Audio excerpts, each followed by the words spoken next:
Hola, muy buenas noches. El día de hoy vamos a tratar el tema de la paciencia y la disciplina según la Biblia. Y pues antes de comenzar a tocar este tema, vamos a hacer énfasis o vamos a aclarar algo muy importante. Inicialmente, debemos saber y todo lo que veamos hoy va a ser en el aspecto manual, es decir, todo lo que vamos a ver hoy tiene que ver con el tema de nosotros, cómo debemos mover las manos, es decir, cómo debemos comportarnos nosotros. Pero sabemos que dentro de la Biblia se habla acerca de lo que nosotros recibimos es por misericordia de Dios. ¿Eso qué quiere decir? Que nosotros no vamos a alcanzar la salvación, por ejemplo, por méritos propios. No, así no es. Pero sí, ciertamente vamos a encontrar que es necesario esforzarse una vez recibido los dones o la misericordia que Dios nos da. Entonces es importante recordar pasajes como 2 Corintios 3:5 o el Salmo 127:1. En vano edifican los edificadores y el Señor no es el que edifica. Si el Señor no edifica eso, entonces en vano trabajamos, en vano nos esforzamos. Por tanto, es importante tener en mente desde un inicio que todo esto proviene de la misericordia de Dios, inicialmente. Eso es muy importante tenerlo en cuenta. Ahora sí, podemos comenzar a ver los aspectos en los cuales nosotros tenemos que trabajar, en donde ahora sí tenemos que meter disciplina, nuestro compromiso, nuestro esfuerzo, el amor a la obra. Y es ahí donde realmente vamos a encontrar fruto, porque lo vamos a hacer con amor. Y la Biblia, en 1 Corintios 13, del 1 en adelante, dice que todo lo que se haga con amor y todo lo que se haga sin amor, eso no vale la pena. Somos como címbalos que retiñen, como un instrumento cuyo sonido no se diferencia y no podemos saber qué melodías tocamos porque no tienen sentido. Y entonces todo lo que se haga es en vano. Por tanto, necesitamos amor. Amor en todos los aspectos.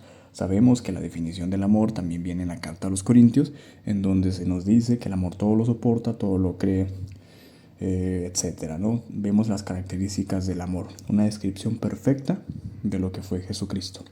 Entonces, ahora sí, podemos comenzar a hablar acerca de la paciencia y la disciplina en un cristiano y sobre todo en las personas que servimos de alguna manera en la iglesia. Sabemos que los que estamos en el ministerio de la alabanza, por ejemplo, nosotros, claro, tocamos instrumentos musicales y evidentemente los instrumentos musicales se les tiene que dedicar tiempo y tiempo de calidad, tiempo bien trabajado, de estudio, de práctica, de aprender nuevas canciones, nuevos acordes, nuevos ritmos. Todo eso conlleva un esfuerzo, el cual da resultados cuando somos consistentes y eventualmente llegaremos a la disciplina. La disciplina es esa capacidad de poder hacer las mismas cosas, de seguir los protocolos ya establecidos para llegar a un objetivo definido de manera consistente hasta obtener los resultados. Y paciencia para ser capaces de decir, ok, estamos en camino. Aún falta, pero yo voy a seguir porque estamos en camino. Si no tenemos paciencia, entonces simplemente dejamos de hacer las cosas porque no llegan, no somos pacientes. Entonces, ahora sí, vamos a comenzar. Vamos a leer, acompáñenme a Proverbios 13:4.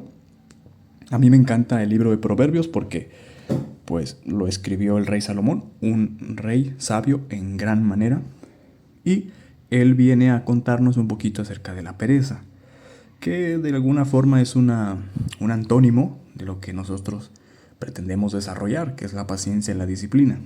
Una persona disciplinada no es perezosa. Entonces vamos a leer Proverbios 13:4. Dice, el alma del perezoso desea. Todos deseamos cosas, absolutamente todos, en cualquier ámbito de la vida, no solo en el del Evangelio. Algunos quieren predicar bonito, otros quieren tocar instrumentos de manera prodigiosa, otros quieren tener estabilidad económica, quieren una carrera, quieren tener buenas relaciones, un buen físico, un buen intelecto, etc. Todos queremos cosas. Y observe que dice, el alma del perezoso desea, todos deseamos. Pero ¿cuál es el requisito para ser un perezoso? Es que nada alcanza. Otro proverbio, que honestamente no lo recuerdo, pero usted lo puede buscar, dice que el perezoso mete la mano, agarra comida, pero no se la lleva a la boca. No es capaz de utilizar lo que ya tiene en la mano porque no es capaz de llevárselo a la boca, no lo trabaja. nada alcanza, simplemente desea. El deseo del perezoso lo mata, porque no quiere trabajar. Mas el alma, seguimos leyendo, mas el alma de los diligentes, diligente quiere decir alguien esforzado, que busca hacer las cosas bien hechas y con prontitud. Entonces dice que las almas de los diligentes será prosperada. Podemos ver entonces que el resultado de la prosperidad es ser una persona diligente. De hecho, la Biblia, otro proverbio que honestamente no me recuerdo la cita, pero lo puede buscar, es que el secreto de la riqueza es ser activo, es trabajar, ser movido, es trabajar. Ese es el secreto de las personas que alcanzan lo que desean. El perezoso, en cambio, nada alcanza. Ahora vamos a ver un poquito acerca de qué dice Pablo acerca de lo que nosotros estamos hablando. Vamos a ir a leer la segunda carta de Timoteo, capítulo 2, versículo 5. Vamos a ver cómo Pablo expresa este tema. Vamos a comenzar, dice, versículo 5 de segunda de Timoteo 2. Dice, y también el que lucha como atleta no es coronado, sino lucha legítimamente. Es decir, imaginémonos que alguien va a ir a una maratón, es un atleta, es una persona que está entrenando, pues no es coronado, es decir, no obtiene el premio, no lo obtiene, sino lucha legítimamente. Si no lucha legítimamente significa que no hace las cosas bien, que busca atajos, que busca evadir ciertas cosas, el trabajo, el esfuerzo, no lo quiere hacer, quiere luchar de manera ilegítima, no quiere hacer lo que se tiene que hacer legalmente, pues así no se le corona, así no se obtiene el premio. Versículo 6 dice, el labrador, para participar de los frutos, debe trabajar primero. Por tanto, lo que hemos venido diciendo, si nosotros queremos predicar bonito, queremos vivir íntegramente, queremos desarrollar gran conocimiento de la palabra, aprender a vivirla, tener comunión con Dios, todo eso para obtener ese fruto tan anhelado que el perezoso anhela, pero no lo obtiene porque no se quiere llevar la mano a la boca, nosotros lo podemos obtener, pero debemos trabajar primero. Eso es lo que conlleva obtener lo que nosotros deseamos, que son cosas buenas. En este caso, el servir, o el querer desarrollarnos profesionalmente, o personalmente, o físicamente, intelectualmente, espiritualmente, etc. Necesitamos trabajar primero, comprometernos, no hay atajos. No busquemos caminos fáciles, hagamos lo que tenemos que hacer. Si es aprender a tocar un instrumento, practicar diariamente 1 hora, por ejemplo, con un plan definido. Si es correr una maratón, tener un entrenamiento exigente y que te permita desarrollar la capacidad que necesitas. Así es como obtenemos los frutos, trabajando primero. Versículo 7 dice, considera lo que digo, y el Señor te dé entendimiento en todo, le dice Pablo a Timoteo. Ahora vamos a leer esta analogía del atleta. A Pablo al parecer le gustaba mucho el tema de los atletas. Vamos a leer 1 Corintios 9, versículo 24 al 27. Vamos a leer. ¿No sabéis que los que corren en el estadio, todos a la verdad corren, pero uno solo se lleva el premio? Corred de tal manera que lo obtengáis. Vamos a detenernos. Observe que Pablo dice, estamos en una carrera y el que quiera obtener el premio tiene que correr. Corran para que lo obtengan. Si usted es lector de la Biblia, seguramente se va a acordar de Romanos 9:16. Seguramente lo recuerda que dice, así que no depende del que quiere ni del que corre, sino de que Dios tiene misericordia. Sino de Dios que tiene misericordia, dice. Estoy leyendo la versión Reina Valera 1960, cabe aclarar. Entonces aquí, ¿Pablo se está contradiciendo acaso? No, de ninguna manera. Aquí lo que Pablo está expresando es un equilibrio perfecto en lo que tiene que ver con la gracia que recibimos de Dios y con el trabajo que nosotros tenemos que realizar. Vamos a leer, por ejemplo, vamos a terminar el 1 Corintios 9, 24 a 27, lo vamos a leer todo. Lo voy a leer de nuevo el 24, dice, ¿no sabéis que los que corren en el estadio, todos a la verdad corren, pero uno solo se lleva el premio? Corred de tal manera que lo obtengáis. Todo aquel que lucha, vamos en el versículo 25, de todos se abstiene, ellos, a la verdad, para recibir una corona corruptible, pero nosotros una incorruptible. Es decir, los atletas corren por un premio que ahí se va a podrir, ya no va a servir, es corruptible. Ellos se esfuerzan por recibir esa corona, pero nosotros buscamos recibir una corona incorruptible. Entonces, si un atleta se motiva por una corona corruptible, evidentemente una incorruptible nos tiene que motivar, por supuesto, a menos de que usted no sea capaz de ver el valor del evangelio de la salvación, que Cristo ya lo decía en uno de sus evangelios. El reino de los cielos es semejante a un tesoro escondido, el cual un hombre encuentra, y un hombre que ve el valor es capaz de ir, vender todo lo que tiene y comprar ese terreno para tener ese tesoro. La persona que no ve el valor de ese tesoro no es capaz, y no le motiva el obtener esa corona incorruptible, porque no puede ver el valor de esa corona incorruptible. ¿Qué podemos hacer en ese caso? Pues entre muchas cosas que nos dice la Biblia, por ejemplo, el rey David en el Salmo 119, 18 dice: abre mis ojos y miraré las maravillas de tu ley. En este caso se refiere pues a la ley de Dios, y el rey David le pedía que le abriese los ojos para que pudiera ver esa maravilla de las leyes de Dios, se enamore de las leyes de Dios, en este caso de la palabra. Vamos a seguir leyendo el 26, dice: así que yo de esta manera corro, no como a la ventura, de esta manera peleo, no como quien golpea al aire. Es decir, lo que yo hago no es en vano, dice Pablo, sino que golpeo mi cuerpo y lo pongo en servidumbre, no sea que habiendo sido heraldo para otros, yo mismo venga a ser eliminado. Entonces, ya dijimos, no es una contradicción del Romanos 9:16 que dice que no depende del que quiere ni del que corre, sino de que Dios tiene misericordia. Entonces, ¿por qué Pablo dice en una sección que tenemos que correr o tenemos que ser atletas para obtener el premio? Pero en otro pasaje dice que no depende del que corre, sino del que Dios tiene misericordia. Pues observe, vamos a leer un poco acá, en 1 Corintios 15:10. 1 Corintios 15:10 dice: pero por la gracia de Dios soy lo que soy. Fíjese que Pablo empieza diciendo que gracias a Dios él es lo que es, por la gracia de Dios. Y su gracia no ha sido en vano para conmigo. Es decir, Pablo está diciendo, y Dios no perdió tiempo conmigo. Dios me dio gracia y Dios no perdió su tiempo conmigo. ¿Por qué? Vamos a ver que Pablo dice eso porque él dice que él ha trabajado más que todos ellos. Leámoslo, dice: antes he trabajado más que todos ellos, pero no yo, sino la gracia de Dios conmigo. Observe aquí que entonces el apóstol Pablo encuentra ese equilibrio perfecto entre lo que implica trabajar, pero no él, sino la gracia de Dios con él. La disposición de Pablo de hacer lo que la gracia de Dios quiere hacer con él es lo que le permite hacer que la gracia de Dios no sea en vano. Y sabemos que el apóstol Pablo es uno de los mayores apóstoles que podemos encontrar en el Nuevo Testamento, el apóstol de los gentiles, el cual tuvo una revelación tal que Dios le tuvo que poner un aguijón para que él no se enalteciese. Imaginemos ese nivel de madurez.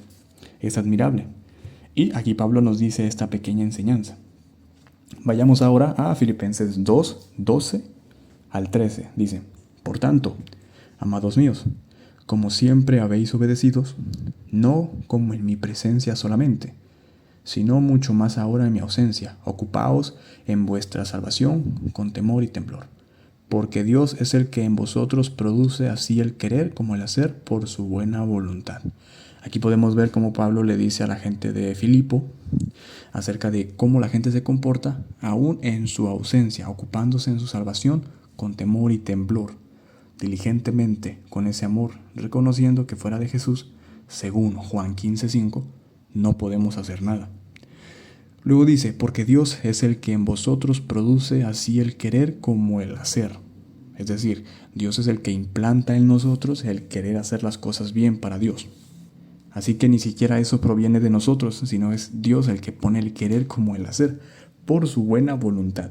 Recordando que en Romanos 12:1, por ejemplo, dice que nosotros entreguemos nuestro cuerpo como sacrificio vivo, santo, agradable a Dios. Y que no nos conformemos a este mundo, sino que nos transformemos por medio de la renovación de vuestra mente para que comprobemos cuál sea la buena voluntad de Dios, agradable y perfecta. Ahora vamos a leer un poquito de Hebreos, capítulo 12, versículo 1 al 8. Vamos a ver qué dice el autor de Hebreos, que no se sabe muy bien quién escribió Hebreos, pero vamos a ver cómo el autor de Hebreos menciona acerca de la disciplina que el Señor nos aplica a nosotros cuando somos sus hijos. Observemos.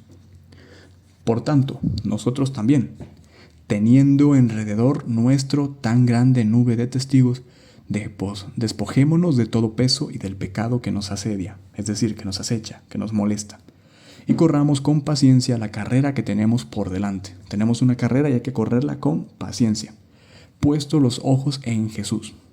No nos distraigamos, no nos desenfoquemos, no vayamos a una iglesia a mirar qué hermano comete un error, no estemos mirando lo que le falta al hermano, lo que le falta al músico, lo que le falta al ujier, lo que le falta al que limpia el baño, lo que le falta al perro de la iglesia.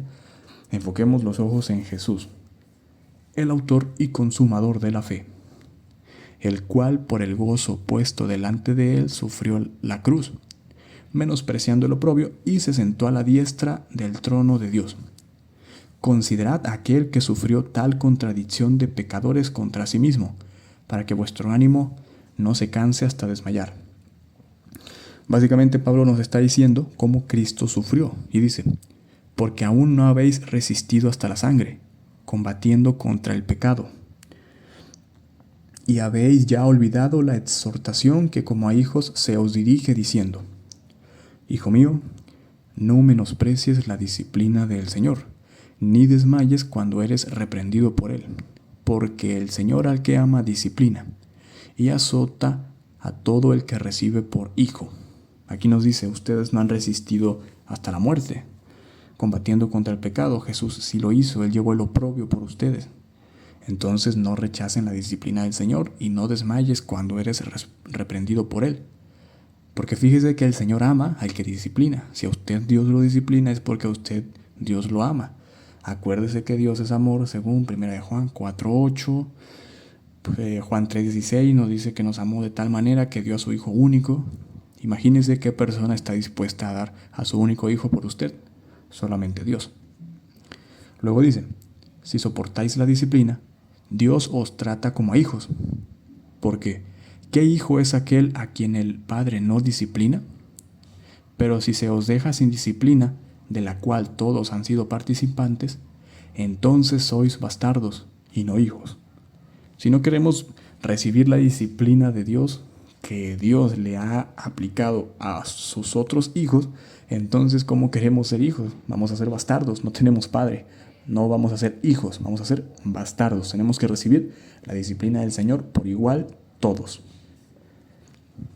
Y finalmente vamos a leer un Proverbios 3:11 al 12, dice: no menosprecies, hijo mío, el castigo de Jehová, ni te fatigues de su corrección, porque Jehová al que ama castiga, como el padre al hijo a quien quiere. Aquí podemos ver entonces que además de un versículo de Jeremías o de Isaías, el autor de Hebreos también cita el Proverbio 3:11 al 12. Podemos ver entonces cómo el Señor nos exhorta, como Pablo, como el autor de Hebreos, como Cristo mismo también, claro que sí, nos exhorta a recibir la disciplina del Señor, a mantener un orden, un compromiso en lo que nosotros hagamos, a que corramos esa carrera como atletas, no sintiéndonos competentes por nosotros mismos, de ninguna manera, pero sí esforzándonos en la gracia que se nos ha entregado. Eso es sumamente importante y es importante considerarlo. Por tanto, si usted está en un proceso de desarrollar alguna habilidad, usted quiere unir al grupo de alabanza y quiere aprender a tocar un instrumento, si usted quiere hacer su relación con Dios, si usted quiere aprender mucho de la palabra, quiere ser un teólogo o quiere ser un pastor, quiere ser lo que usted desee en su corazón, entonces lo que necesita es paciencia y disciplina del Señor, porque el Señor dirige, disciplina a sus hijos.